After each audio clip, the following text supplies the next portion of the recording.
আমি সজীব ওয়াজেদ জয় বলছি। বাংলাদেশে এখন একটি বিশৃঙ্খল পরিস্থিতি চলছে।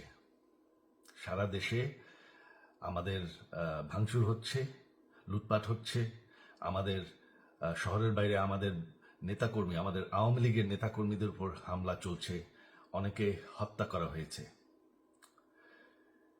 এই পরিস্থিতিতে আমি বলতে চাই, আওয়ামী লীগ হচ্ছে বাংলাদেশের সবথেকে পুরাতন গণতান্ত্রিক এবং সবথেকে বড় দল। আওয়ামী লীগ কিন্তু মরে যায়নি। আওয়ামী লীগ এই দেশকে, বাংলাদেশকে স্বাধীন করেছে। আওয়ামী লীগকে শেষ করা সম্ভব না।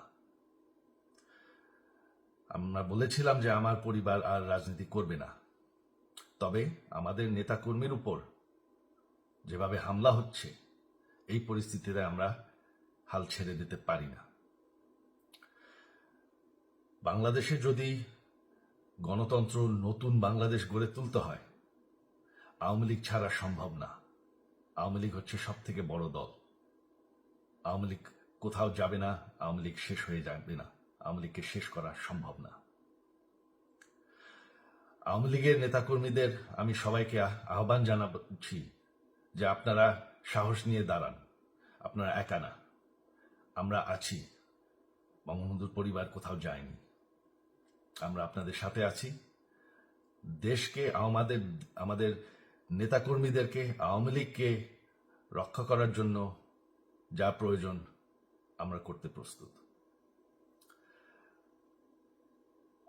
এই যে আমাদের বর্তমান যারাই আছে ক্ষমতায়, তাদেরকে আমি বলবো যে আমরাও একটি গণতান্ত্রিক, শৃঙ্খল, নিরাপদ বাংলাদেশ চাই, জঙ্গিবাদ মুক্ত।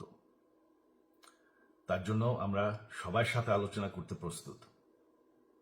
শুধুমাত্র তারা যদি জঙ্গিবাদ এবং ভায়োলেন্স বাদ দেয়। শেখ হাসিনা মরে যাননি, আমরা কোথাও যাইনি। বাংলাদেশ আওয়ামী লীগ ছাড়া গণতন্ত্র, নির্বাচন সম্ভব না। এই বলে আমি আমার কথা শেষ করছি। জয় বাংলা।